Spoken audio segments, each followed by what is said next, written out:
Será que dá para ganhar dinheiro com propósito? Será que dá para ganhar dinheiro com aquilo que Deus inspira você a fazer, com aquilo que te motiva a fazer? Será que dá para ganhar dinheiro com aquilo que você sente paixão em fazer? Estamos começando. Pega um copo de água, respira profundo, senta, pega um cafezinho aí, 7 horas do horário de Mato Grosso do Sul, 8 horas de Brasília, ou prepara um vinhozinho, um champanhezinho, né? Uma taçazinha durante a noite faz super bem. E vamos degustar desta noite, desse momento de entendimento do que é propósito, Iago, do que é propósito, do que é movimento espiritual, Eliette, Maritza, Áurea. O que será que é tudo isso? Será que isso existe? Será que isso não é papo de coach? A gente vai fazer um caminho hoje da espiritualidade de Bert Hellinger e das conversas mais profundas de como fazer da sua vida transformar dor em dinheiro.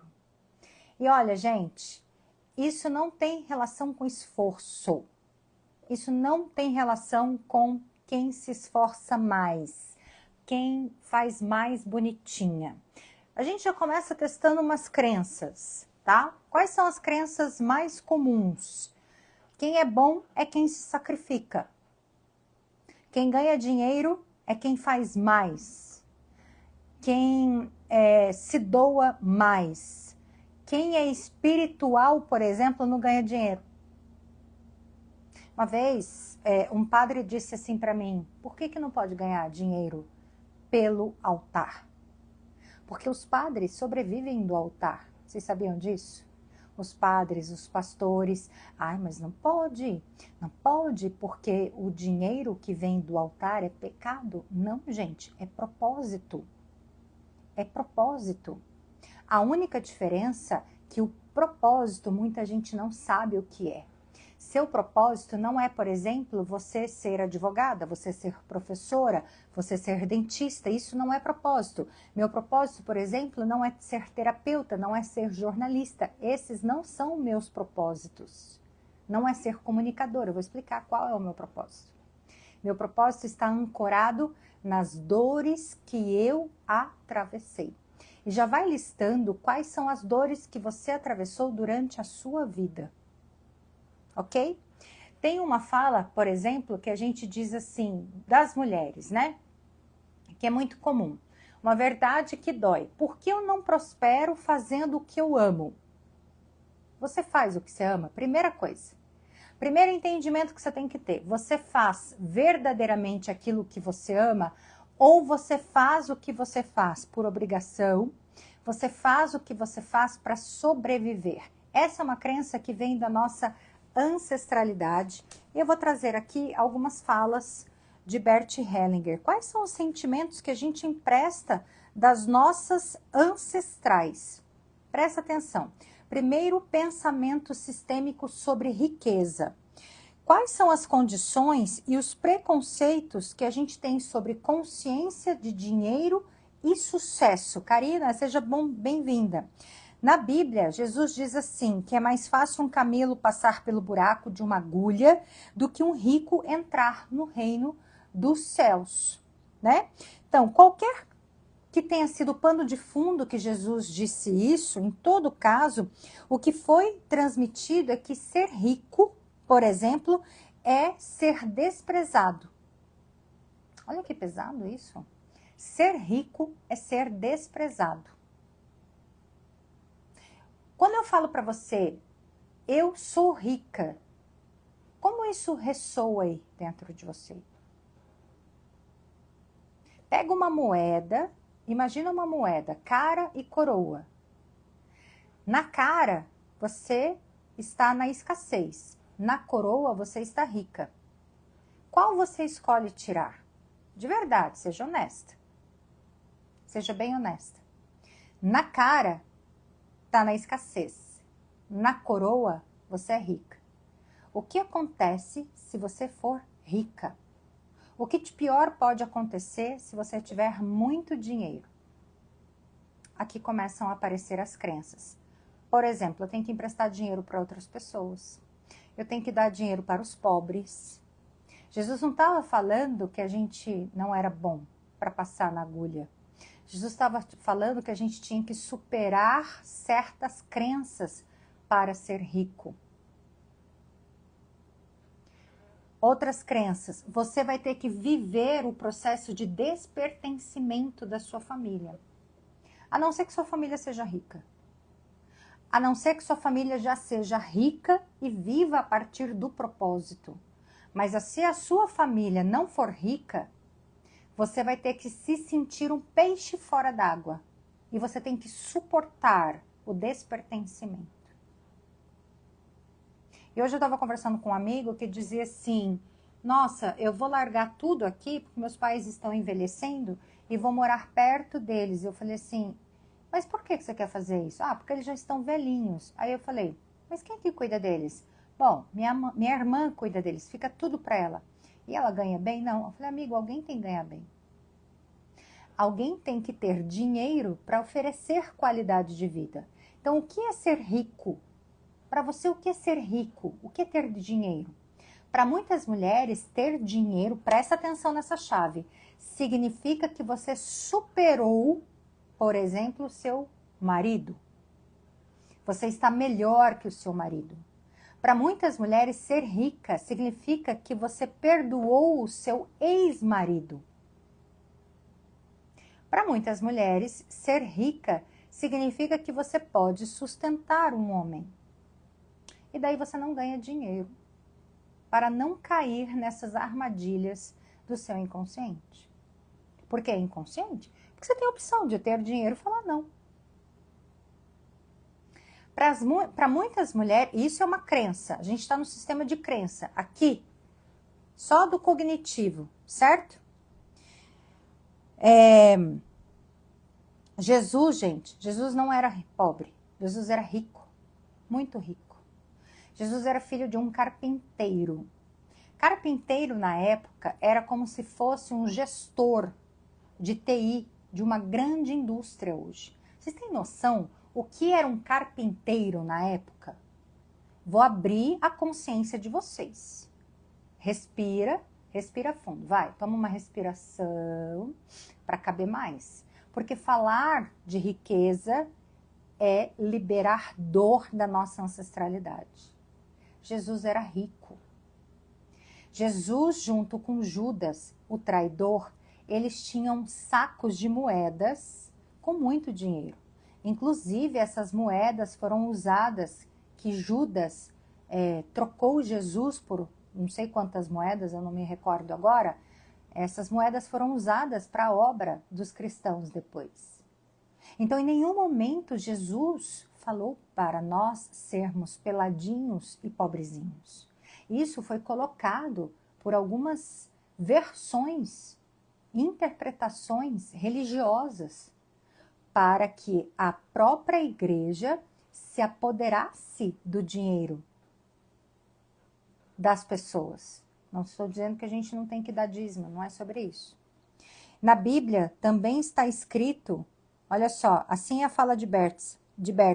Sentava-se à mesa com eles, Jesus sentava-se à mesa com eles, deixava que lhes servisse, de forma que alguns diziam que ele era um libertino e beberrão, o pessoal do fisco. Mas Jesus sentava com eles. Na Bíblia está escrito que após a ressurreição, ele próprio se comportou como um rico, quando certo dia alimentou 5.000 famintos. Se Jesus alimentou 5.000 pessoas, o milagre da partilha do pão, ele diz que entre os seus não haveria escassez. Deixa isso te libertar. E ainda houve sobras.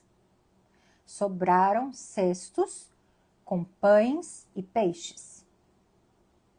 Porque você economiza aquilo que te sobra.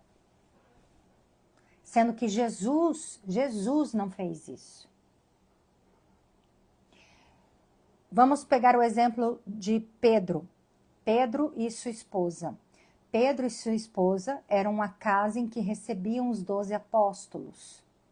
Os 12 apóstolos e todas as pessoas que andavam com ele. E Jesus em nenhum momento tem alguma passagem dele recolhendo doações. Não existe isso. Porque, gente, Jesus nasceu de uma ancestralidade que foi vindo de pai e mãe. Não estou dizendo que Deus era pai aqui. Estou dizendo de José e de Maria, que foi sendo lapidada. E essa lapidação era da alma. Então ele foi preparado por uma ancestralidade pura. E ser puro de espírito significa também ser rico. Não existe pobreza no mundo espiritual. Não existe. Para que Jesus, ele era humilde, não significa pobre, não significa escasso. A primeira coisa, quando a gente tem alguma libertação espiritual, é acessar um nível de prosperidade. Tanto é que nas minhas mentorias você vê que a gente trabalha com muito luxo, porque a primeira coisa que eu devolvo para a mulher é a dignidade. Para ela ser bem tratada, para ela se sentir nesse estado de coroação, nesse estado de eu sou uma mulher, eu sento à mesa com conforto, eu sento com luxo, eu sento à mesa fazendo o que é melhor para mim e para o meu paladar, para minha satisfação. Se você não sente satisfação na sua vida, você não consegue prosperar. Já vou entrar no trabalho, eu estou só entrando na prosperidade, tá? Vamos mais. Tá cabendo? Me dão um feedback se está cabendo. Tá cabendo? Quando você economiza naquilo que você coloca o dinheiro, por exemplo, você economiza com saúde, você economiza com autoconhecimento, você economiza com a cama que você dorme, você economiza com sapato. Obrigada, Maritza. Você economiza com sapato que você veste. Eu não estou falando de marca, eu estou falando de bem-estar, tá? Eu estou falando de você se sentir bem, você se sentir acolhida, se sentir vista. Quando você economiza com você, com autocuidado, você está conversando com o universo que você não tem valor. Você está dizendo para o universo que você precisa de pouco. Que você precisa de menos. Na Bíblia também está escrito que após a ressurreição, procurou Pedro e outros discípulos para uma pesca tão abundante que suas redes ameaçavam arrebentar e que por fim fritou alguns peixes no fogo. Nenhuma palavra de pobreza e renúncia. Não existe isso. Nenhuma palavra de pobreza. Então, da onde vem essa consciência de pobreza? Vem da escravidão que nós estamos. Espiritualidade, propósito e pobreza é um estado de escravidão. Fala para você, eu estou escrava da minha alma. Eu sei que é pesado, mas entre em contato com isso. E daí a gente vai entrar em umas questões bem profundas de crenças. Então, prosperidade é uma questão de crenças? Sim. Aí a gente vai entrar nas crenças ancestrais, nas crenças pessoais e nas verdades que doem da alma, né? Então, por exemplo, dinheiro tem a ver com medo de ser aprovada. Se você está sendo exposta na sua verdade, por exemplo, você tem medo de ser julgada, medo de ser abandonada. Todo o processo de pedir mais pelo seu trabalho, pedir um aumento, pedir um valor maior daquele que você cobra, as terapeutas, qualquer profissional liberal que tem direito a pedir mais pelo que faz, ela tem que passar pelo crivo do julgamento do que é bom ou ruim sobre o trabalho dela. E aí vem uma crença de infância. Quanto que você ouviu quando era criança que você não era tão boa assim? Quanto que você ouviu do seu marido que você não era tão bonitinha assim? Que você não era tão gostosa? Que você não era tão eficaz em intimidades? Tudo isso constrói o seu valor, de verdade, gente, o seu valor de mercado. Mas não é isso que você considera seu valor de mercado. Não é isso que é considerado. Você considera o seu valor de mercado aquilo que você faz e faz. Você acha que se você fizer 12 horas por dia e falar sim para todo mundo, você vai ser melhor cotada.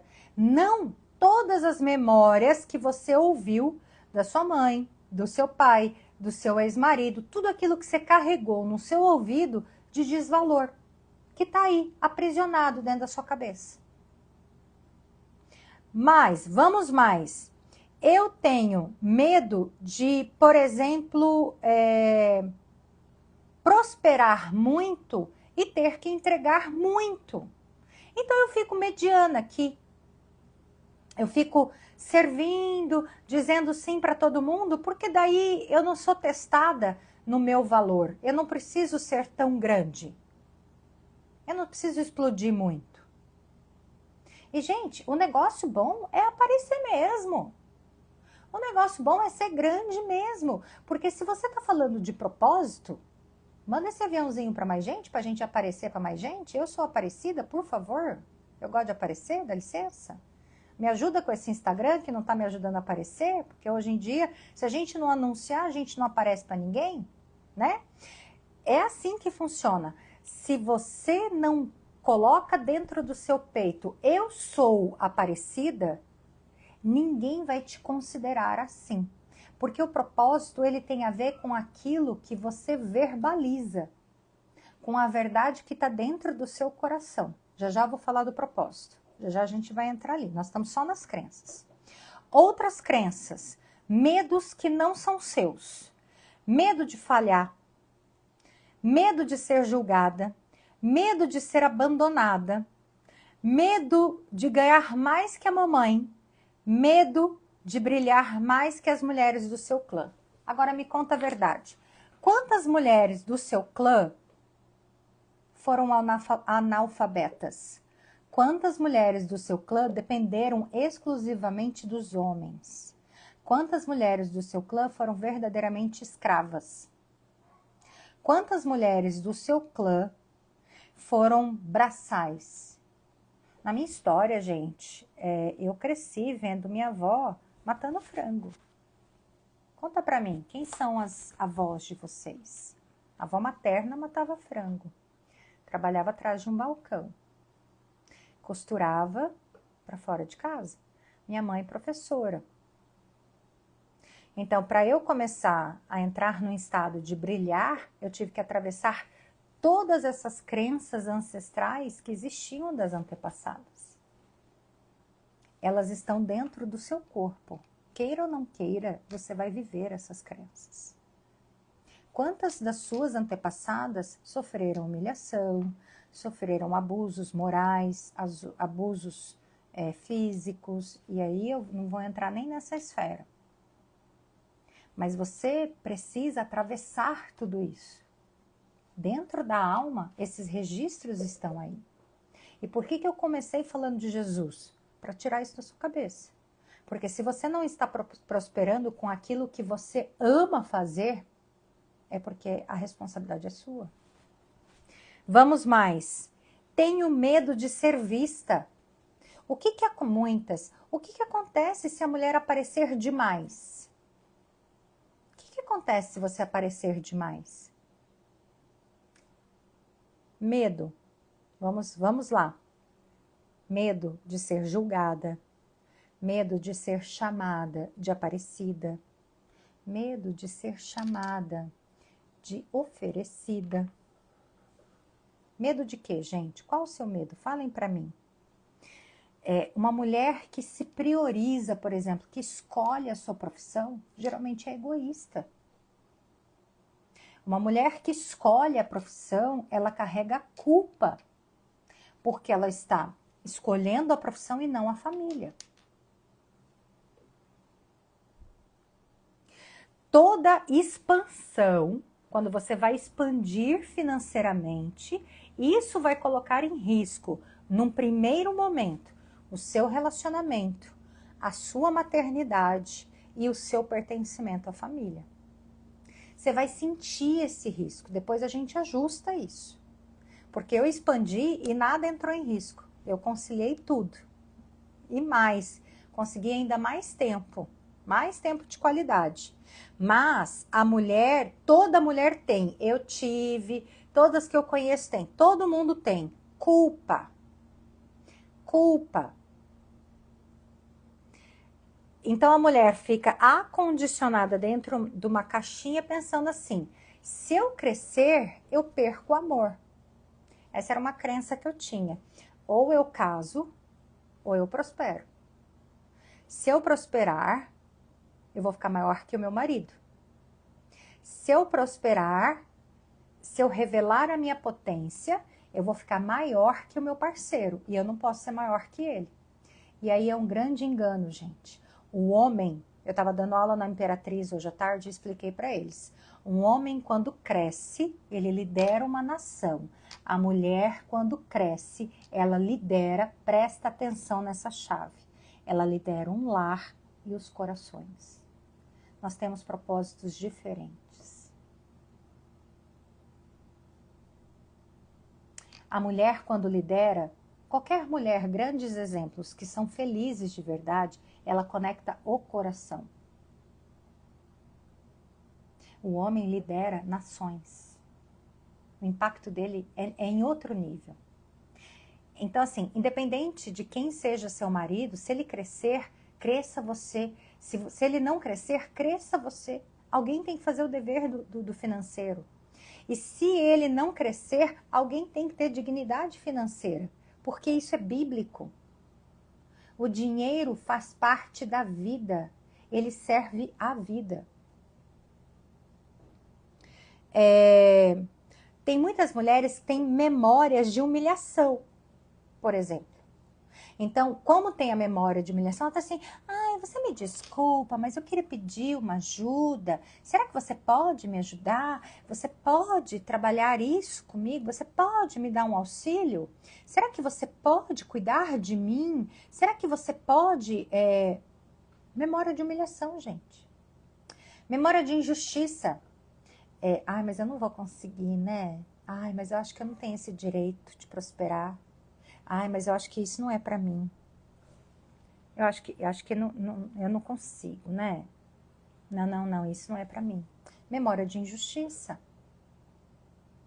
Memória de inferioridade. Não, mas eles não vão querer esse meu trabalho. Eles não vão querer esse meu produto. Não, mas meu chefe não vai me contratar, não vai me dar um reajuste. Não, mas ele não vai aceitar que eu diminua minha carga horária.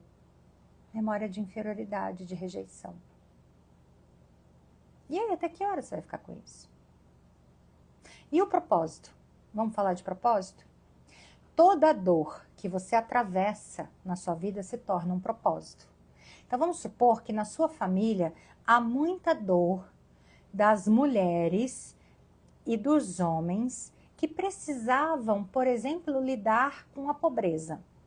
Com a pobreza, com humilhação, e você, a primeira do sistema, a ter um grande cargo, a ter um poder maior, você é a primeira a ter formação acadêmica, por exemplo. Esse é o seu propósito.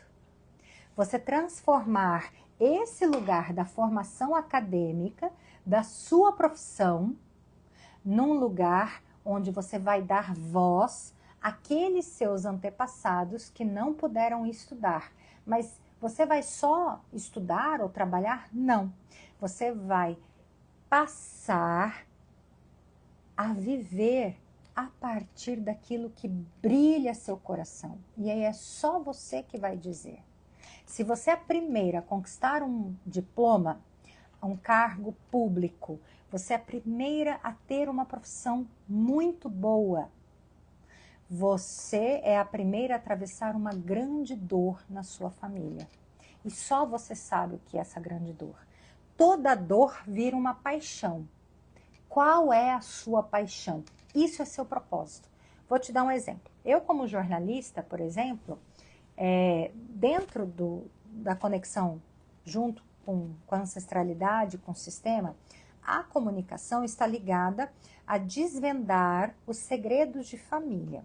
Hoje eu trabalho com comunicação de casais também. Por quê? Várias coisas que eu trabalho como terapeuta, entre elas comunicação, por conta do jornalismo, trabalho com comunicação que cura e comunicação de casais que cura. Por quê? Porque no meu sistema familiar havia muito segredo. Então, qual é o meu propósito? Falar para a verdade vir à tona. Então, eu não estava ali usando o jornalismo, por exemplo, para ganhar dinheiro. Eu estava usando a verdade, o meu pulso, a minha paixão era a verdade.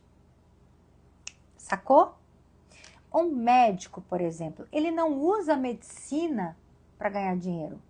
Ele usa porque no sistema dele houve muita negligência à saúde, muitas pessoas padeceram, provavelmente naquele sistema familiar, muita gente morreu sem tratamento, sem cuidado, sem assistência médica.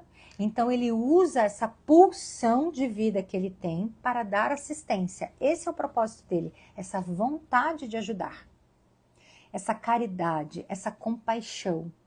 Isso faz você ganhar dinheiro, se você é médica. Essa necessidade de tratar o outro, certo? Mais um exemplo, por exemplo, em relação aos professores. Numa família que tem muito analfabetos, as pessoas não tiveram acesso à educação. Vem um do sistema que se gradua na academia em letras, para ensinar as pessoas a dignidade da escrita e do acesso ao conhecimento. Ela não quer só ser professora, ela quer tirar a sensação de humilhação da pessoa não poder ler, escrever ou ter o conhecimento. Esse é o propósito. Você, em qualquer área que você está, você usa isso como um propósito, mas não é a profissão, é a dor que você resolve dentro da profissão. Porque você só consegue resolver essa dor porque o seu sistema familiar sentiu essa dor. E essa dor está aí dentro. Toda vez que você vai trabalhar, você alivia essa dor. Quando que ela se torna um propósito e isso se torna dinheiro? Quando você para de querer só ajudar as pessoas e você enxerga que aquilo é um trabalho e que você tem direito a ter também o dinheiro. Porque o dinheiro, ele é uma energia espiritual. Você vai parar de salvar a sua família e vai trocar trabalho por dinheiro. Você usa isso como uma pulsão de ajuda, como uma clareza para falar, nossa, eu vou lá fazer. Porém, eu não tenho crenças mais de que eu preciso carregar pesos, que eu preciso carregar culpas, que eu preciso ser uma serviçal. Quantas de vocês se sentem uma serviçal no seu trabalho? Quantas de vocês não conseguem, por exemplo, se posicionar ou falar não? Quantas de vocês sentem vergonha de quem vocês são?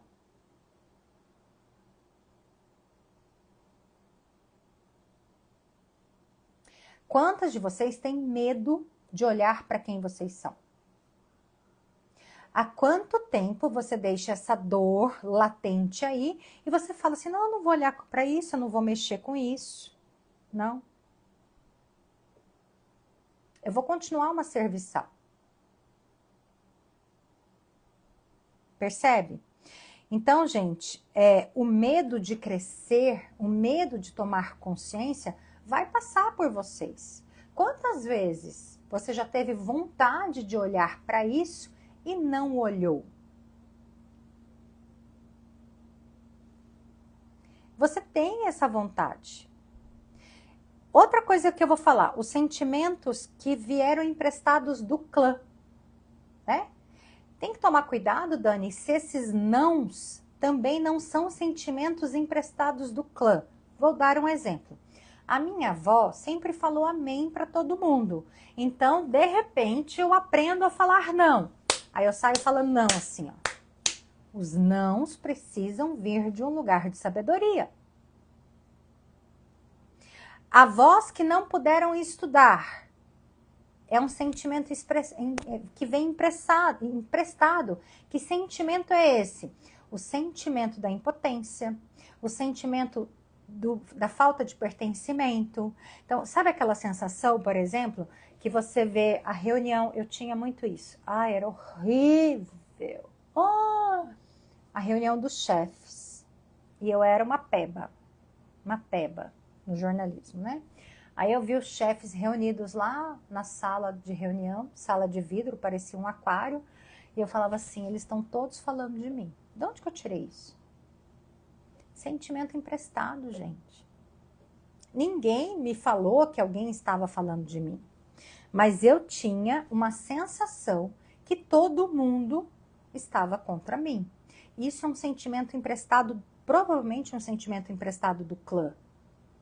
De você se sentir inferior, de você se sentir rejeitado, de você não se sentir apto para pertencer àquele lugar. Depois eu resolvi tanto, depois eu me tornei chefe, né? Enfim.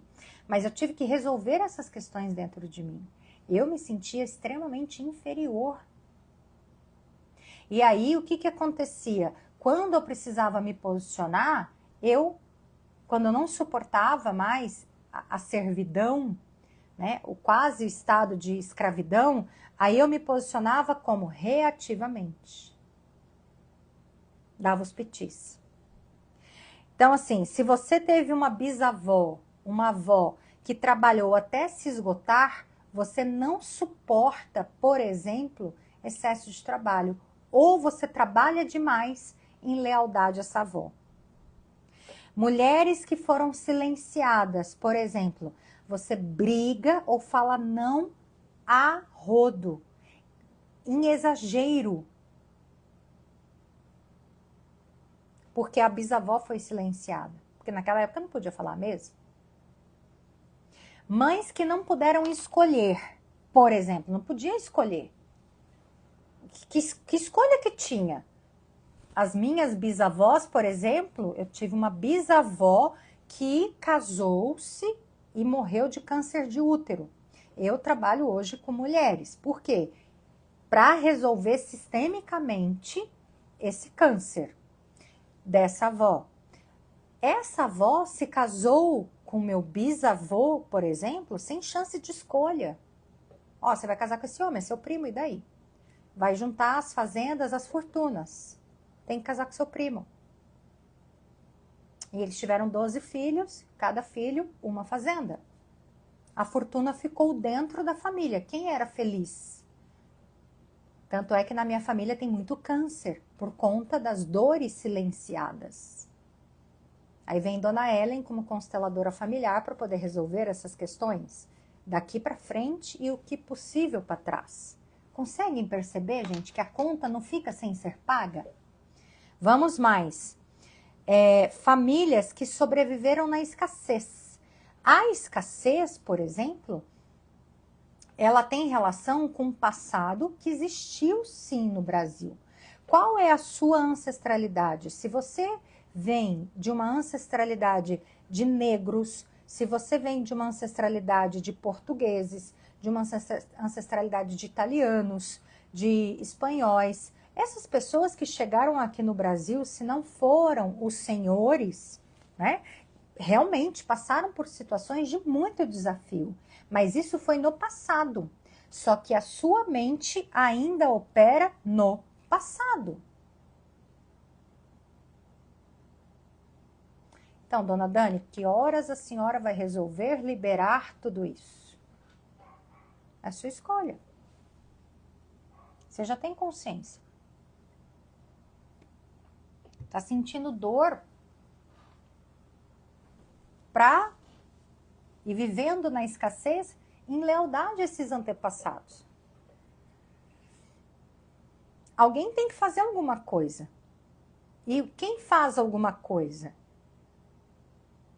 é quem está buscando a maior parte da consciência. E o propósito, gente, quando que o propósito dá muito dinheiro? Quando que o propósito te traz o dinheiro? Quando você começa a falar assim, gente, eu tô ganhando tão pouco. E eu sou tão boa. Eu tô recebendo tão pouco. Eu não quero mais isso. Sem revolta, é com consciência. Aí você vai falar assim, pera lá, eu vou contratar um serviço aqui para mapear quanto que eu posso cobrar. Não, eu vou cobrar mais tanto. Eu vou ver quanto que estão cobrando por aí e vou colocar esse valor. Aí chega o primeiro cliente, chega o segundo cliente, aí você chega para o seu chefe e fala assim, chefe, a gente pode fazer uma estruturação de salário? Eu vou trabalhar X e vou te entregar Y. A gente não pode chegar para um chefe e pedir simplesmente aumento. A gente tem que entregar mais qualidade para ele. Não é sobre trabalhar mais, é sobre entregar mais qualidade. Quando eu estava no jornalismo, todo mundo falava assim, Ellen é rica. Eu falava assim, eu sou mesmo. Vamos ficar rico? Vamos ficar rico? Eu adorava que as pessoas falavam que eu era rica. A Dani é jornalista. Você sabe como é difícil na classe de jornalistas alguém ser rico? E as pessoas falam assim, ela é rica. Eu falo, sou mesmo, gente. Vamos ficar rico. Eu sou. E daí? Bora ficar rico. Você é pobre porque você quer. E realmente, teve um ano, por exemplo, que eu fiz uma reforma na minha casa.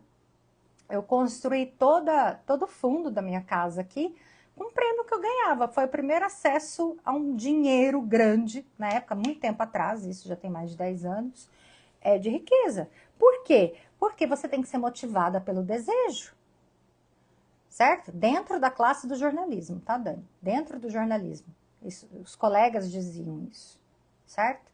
Então, isso era muito bom. Era muito bom. Porque eu conseguia ter o melhor salário junto aos colegas, eu conseguia ganhar os melhores patrocínios, porque eu me posicionava dessa forma. Que tipo de posicionamento é? Olha, esse valor aqui é tanto. Fala assim, então, vamos fazer o seguinte, eu te entrego X, te entrego isso e o meu valor é tanto. E eu sempre entregava além daquilo. Então, aos poucos, eu fui me tornando um produto premium. E dane-se, me chamavam de produto mesmo. Mas eu era um produto premium e eu entregava com sensibilidade. Eu nunca tive preguiça de fazer o melhor, de entregar com coração.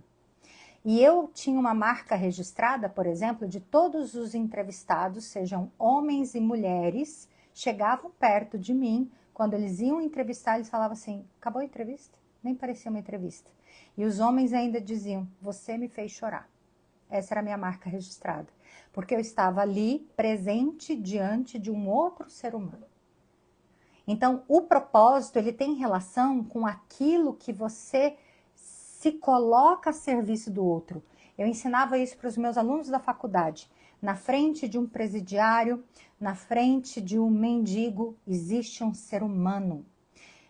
Seja qual profissão você tem, você está a serviço, você é pequeno. E quanto menor você é, quanto mais a serviço você está, mais rico em virtudes você vai se tornando. E aí o dinheiro começa a vir de que forma? Você se posicionando. Não, a negociação não é ali na hora que você está servindo. Na hora que você está servindo, você faz o seu melhor. Você entrega com o seu coração, independente de quem seja. Entrega, seja para uma pessoa A ou para uma pessoa Z. Não há diferença. Faça com o seu coração. Isso é propósito. Isso é estar iluminado por Deus para agir. Depois que você faz isso, independente, atenda todas as pessoas da mesma forma. Exatamente todas as pessoas da mesma forma. Seja igual com todo mundo. Seja verdade da mesma forma. Mas para isso você tem que estar liberado de rancor, você tem que estar liberado de mágoa, você tem que estar no adulto e você tem que estar totalmente presente. Você tem que amar o que você faz. Tem gente que chega para mim e fala assim, você saiu do jornalismo, né? Foi um alívio. Eu falei, não, foi um chamado que eu saí. Eu amava fazer jornalismo. Eu amava. Amava. E amo. Para mim, estou fazendo uma parte disso ainda. Então, eu me colocava ali na frente da pessoa e perguntava assim, o que essa pessoa precisa? Como é que eu posso contribuir com a humanidade através da minha voz? E aqui para vocês hoje, como é que eu posso contribuir com o coração de vocês através da minha voz e desse conhecimento que eu tenho? Eu sempre abro uma live e falo assim, Criador, traga as pessoas que estejam alinhadas com o meu nível de profundidade. Porque eu também tenho uma necessidade de tocar no profundo com as pessoas. E dentro disso, se coloque a serviço. O propósito, gente, quando ele é alinhado com o dinheiro, você cumpre o propósito. Como que eu posso transformar o dia dessa pessoa hoje?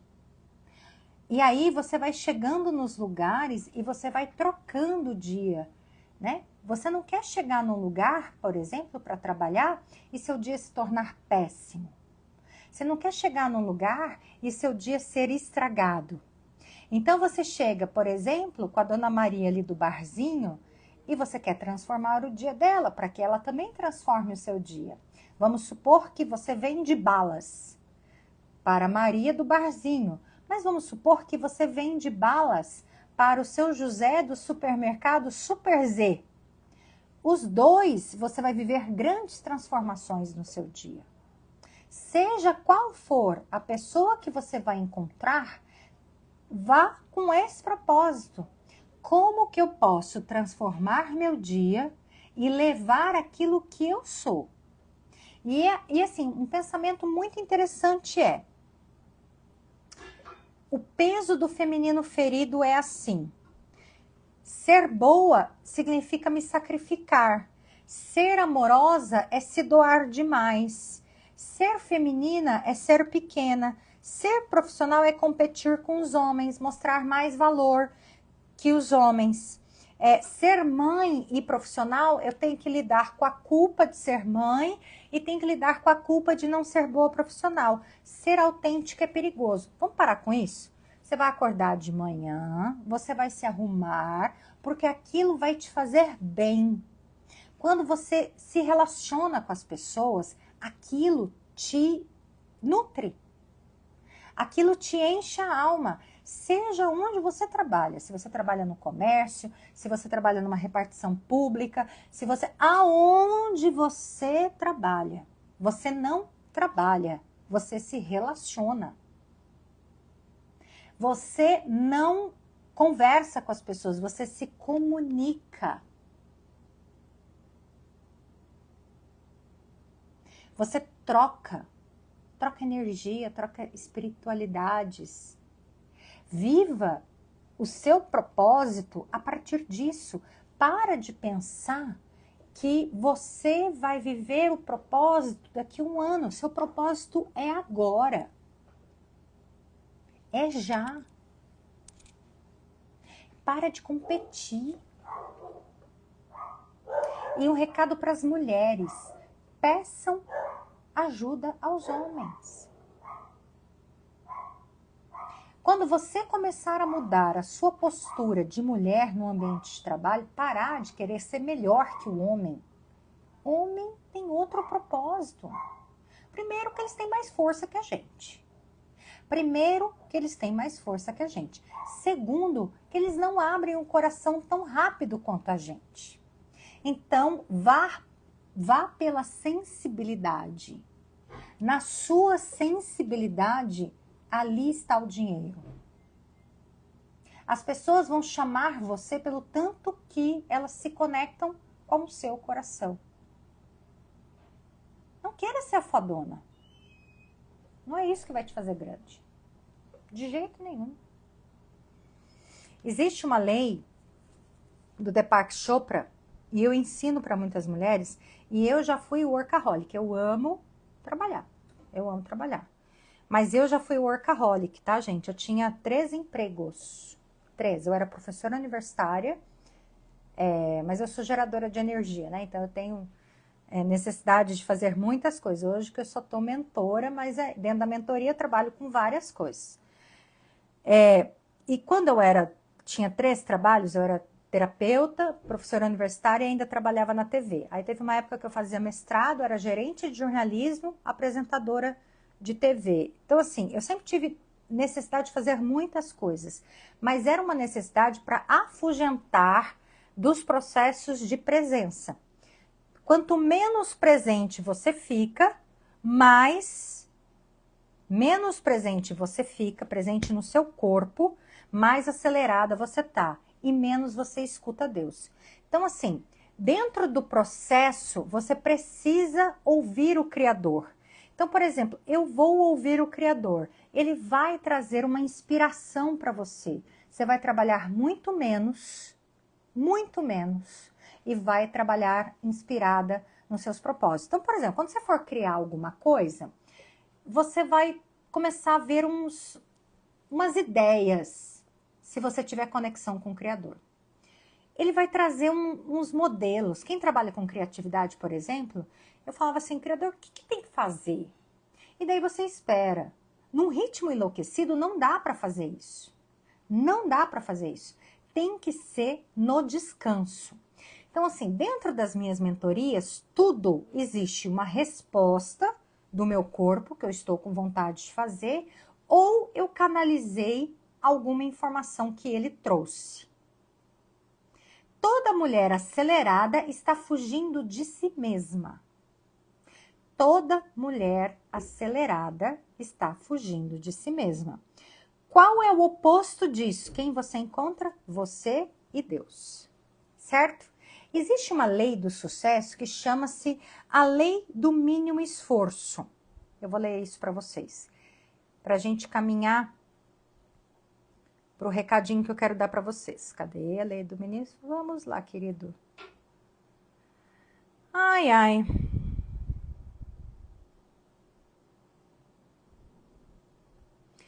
Então, a live é sobre sucesso, sobre dinheiro, sobre propósito? Mas a live também é sobre cura. Certo? Quando você entende tudo isso, você também começa a se curar. Então, por exemplo, eu quero falar de 2 leis. Muito bem, Áurea. A Áurea é nossa mentorada, chiquetésima. Lei da potencialidade pura. Toda mulher que tem conexão com o seu masculino, com o seu feminino e com a sua intuição, ela está se alinhando com uma lei espiritual, que é a lei da potencialidade pura. O que é essa lei da potencialidade pura? Se você ficar alguns minutinhos, vamos aos exercícios práticos, tá?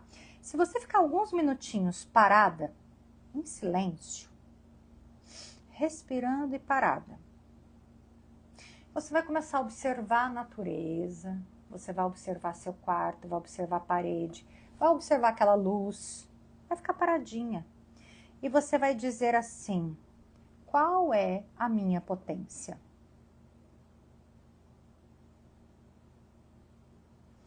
Qual é a potência que eu estou disponível para o universo? E fica quieta. Espera. O universo vai trazer respostas para vocês. Não fica perguntando, e aí o povo reclama, como que eu faço para ganhar dinheiro? Como que eu faço para prosperar? Não entra nesses dramas. Você vai parar um minutinho e vai perguntar para essa lei da potencialidade. Existe uma lei. Pergunte para a lei da potencialidade. Qual é a minha potência? Qual é a minha potência? E aguarda. E espera. Eu lembro de uma vez que eu eu trabalhava na TV Morena, daí eu fui chamada pela Record, depois eu fui chamada por uma outra rede, e eu falei para esse diretor, falei assim, o que você quer? Eu sei que eu sou numa arrogância, não tinha passado por processo de cura ainda, ai, eu tenho uma vergonha disso, ai, credo. Aí eu falei para ele assim, numa arrogância, o que você quer? Você quer ser o primeiro lugar? Eu vou te tornar o primeiro lugar. Como se fosse um homem, gente. Eu tenho vergonha da Ellen do passado. E por quê? Porque eu usava essa energia masculina para me equiparar aos homens, para mostrar resultado. E a mulher não funciona assim. Uma mulher prospera quando ela se conecta ao mundo sutil, às leis espirituais e às virtudes. Então você precisa silenciar, acalmar, sentir no seu coração e falar com o mundo espiritual, falar com Deus. Qual é a minha potência? Sem drama, tá? Sem chilique. Porque o drama não deixa você ver nada. Primeiro exercício. Anotaram aí? Converse com a lei da potencialidade. Anotem aí, por gentileza. Primeiro exercício. Converse com a lei da potencialidade. Vou dar mais um exercício. Mais um. Converse com a lei da intenção. A lei da intenção, gente, ela está alinhada com os nossos desejos. E não existe nada mais forte para você ganhar dinheiro de forma leve do que o seu desejo. Por exemplo, assim, eu estou totalmente alinhada ao meu desejo aqui. Qual é o meu desejo? Ensinar vocês a sair do modus operandi do masculino, que faz você sobrecarregar sua adrenal, seus rins, que faz você judiar do seu útero, que faz você judiar da sua maternidade, que faz você ficar uma pilha, que faz você usar toda a sua energia masculina e feminina para o trabalho e não sobra nenhuma energia para os seus relacionamentos. Esse é o meu maior desejo. Então, assim, você vai conversar com seus desejos. O que é o meu desejo no trabalho? Não fala que é ganhar dinheiro, porque no primeiro momento não é ganhar dinheiro. Depois, no segundo momento, a gente vai cocriar esse dinheiro. Mas no primeiro momento não é ganhar dinheiro. As mulheres não são motivadas no primeiro momento por dinheiro. Toda mulher é motivada pelo serviço. Existe algo que faz brilhar seus olhos.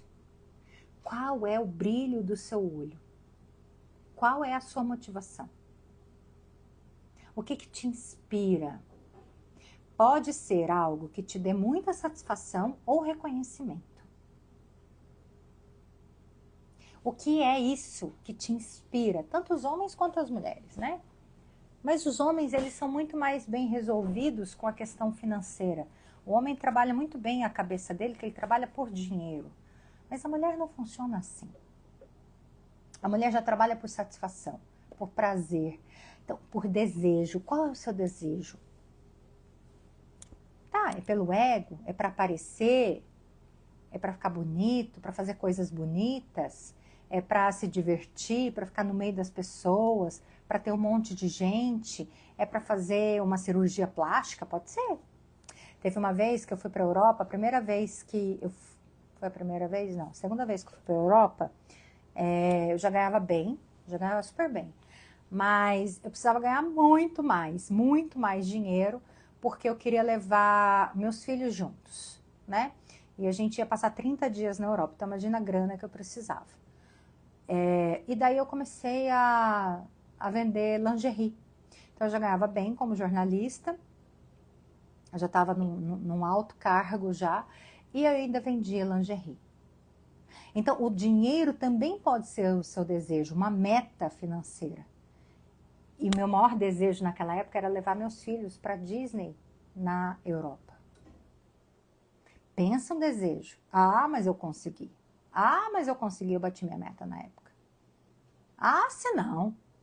E eu falava a todo mundo, você compra minhas calcinhas que é para levar meus filhos para Europa? Todo mundo comprava, gente. Quem que não vai comprar uma calcinha de uma mãe? Claro que todo mundo comprava. E eu era toda poderosa. Mas não estava nem aí, eu queria levar meus filhos para a Europa. E levei. Ficamos lindos, belos e formosos. 30 dias levei os guri para Disney. Tá entendendo, gente? É assim, desejo.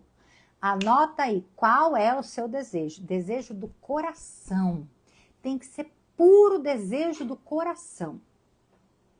Aquela intenção assim, você fala assim, como eu quero isso? E não é um desejo do seu ego para aparecer, é um desejo do coração. Isso é muito forte. Isso é muito forte, porque as mulheres estão ligadas ao coração. Vamos para o terceiro exercício. Vamos lá. Lei do mínimo esforço. O mínimo esforço diz, hoje, Deus, hoje eu vou acertar as pessoas, vou encontrar as situações, os fatos e as pessoas que vão me ajudar.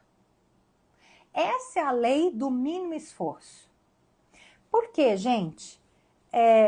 Tem horas que a gente não está afim de fazer muito esforço.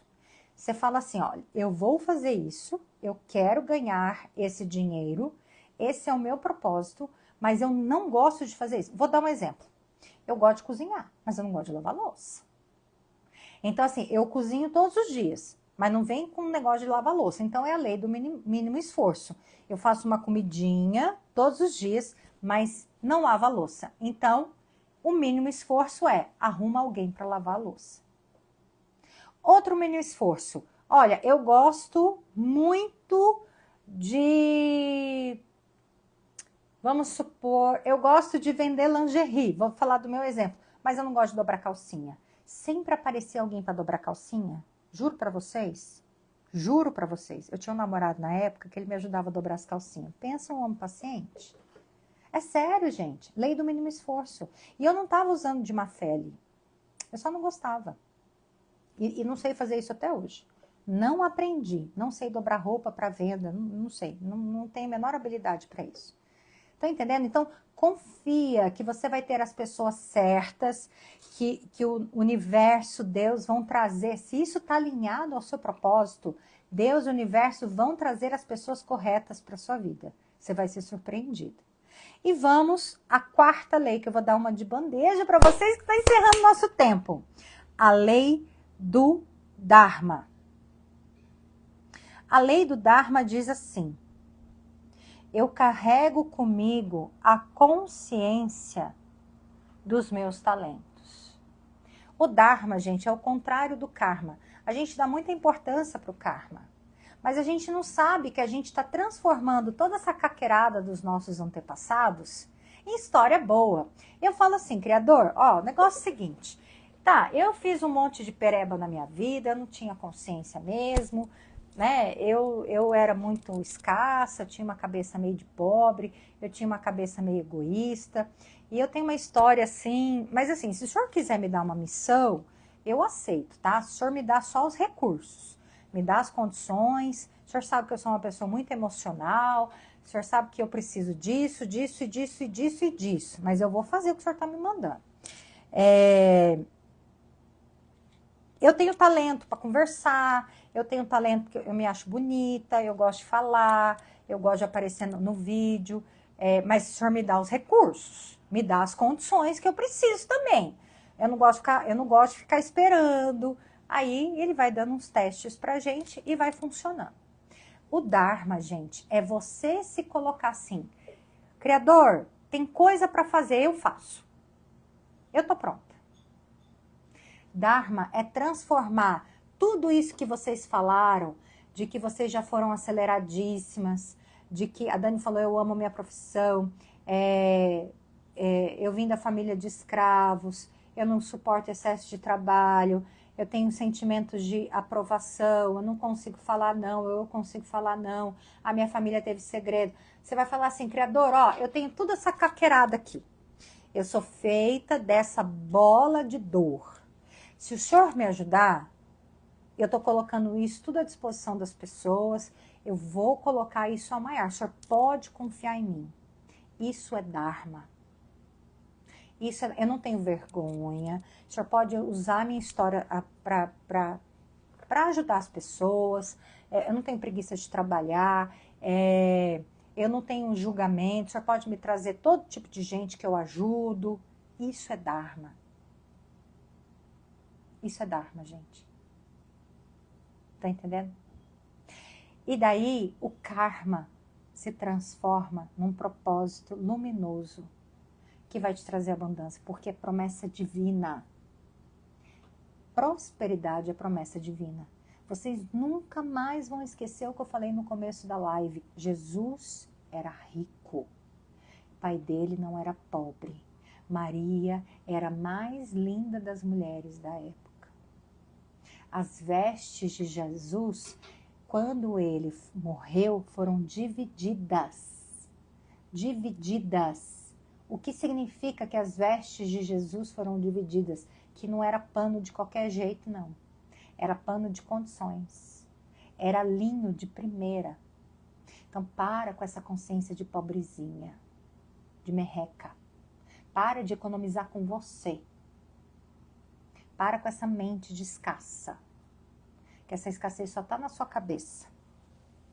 Vocês estão prontas para viver um processo de prosperidade nesse fim do ano? Deixa eu falar. Dia 16 tem uma live muito forte. Se coloque à disposição. Nós estamos abrindo um portal de prosperidade aqui.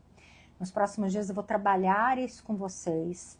Nos grupos abertos, gratuitos, ok? Falar de prosperidade é desconstruir cadeias emocionais, cadeias espirituais, sair da escassez de 5, 6, 7 gerações. É lindo esse processo e tem novidades chegando para as Sagradas em breve, que eu vou revelar no dia 16 de dezembro. Ai, tem tempo. Até lá eu vou trabalhar o campo espiritual de vocês, tá? Dentro dos grupos abertos, dos grupos gratuitos. Essa é a primeira live. É a primeira live pra gente abrir. Se essa live foi boa, você imagina as próximas.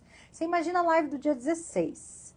Então, quem já está tocada pelo processo, me chama em inbox pra gente fazer uma sessão de diagnóstico com você e você se libertar dessas amarras. Por favor, não vai virar esse ano craquelenta desse jeito. Craquelenta e chibiuzenta desse jeito que ninguém merece. Gente, ninguém aguenta mulher escassa. Ninguém aguenta. Como é que tá as carcinhas dos 6? Não, fala sério. Olha, uma vez, eu fui ser entrevistada, gente,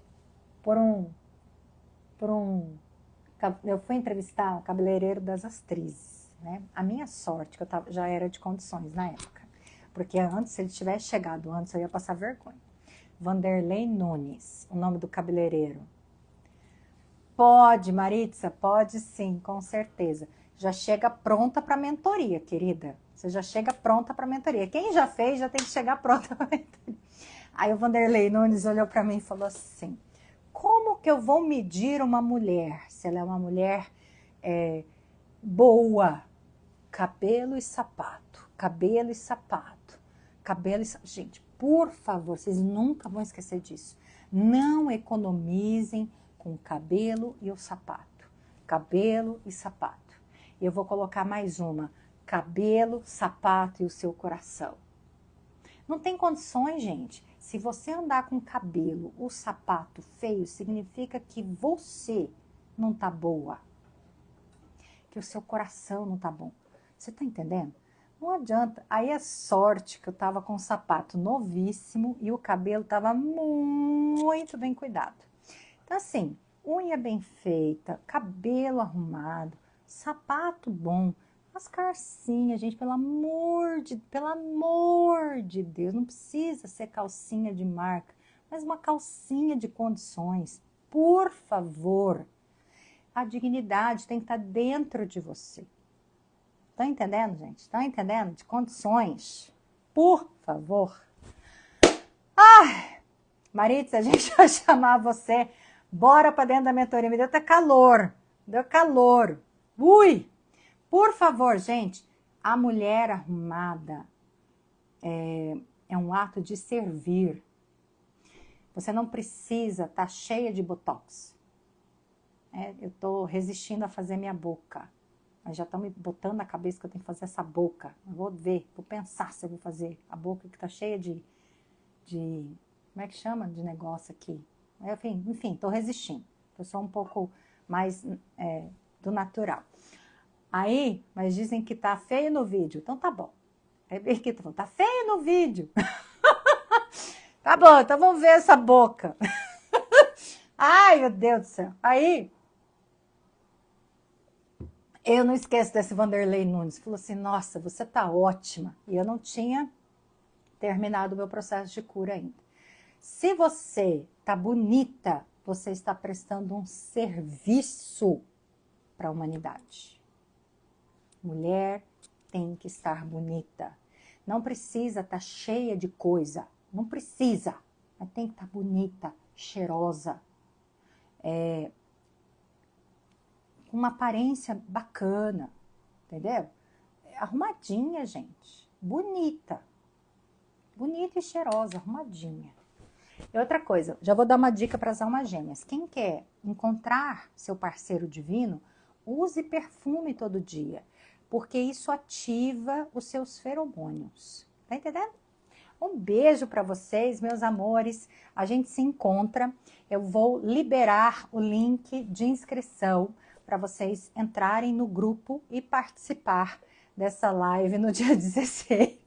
E bora fazer essa sessão de diagnóstico e se preparar para a mentoria. Eu vou liberar uma mentoria nova, só de dinheiro e propósito, tá? Um beijo para vocês. As imperatrizes fazem parte, as avançadas fazem parte. Quem já está dentro recebe tudo já, tudo incluso. Um beijo, Áurea, você já está dentro. Um beijo para vocês.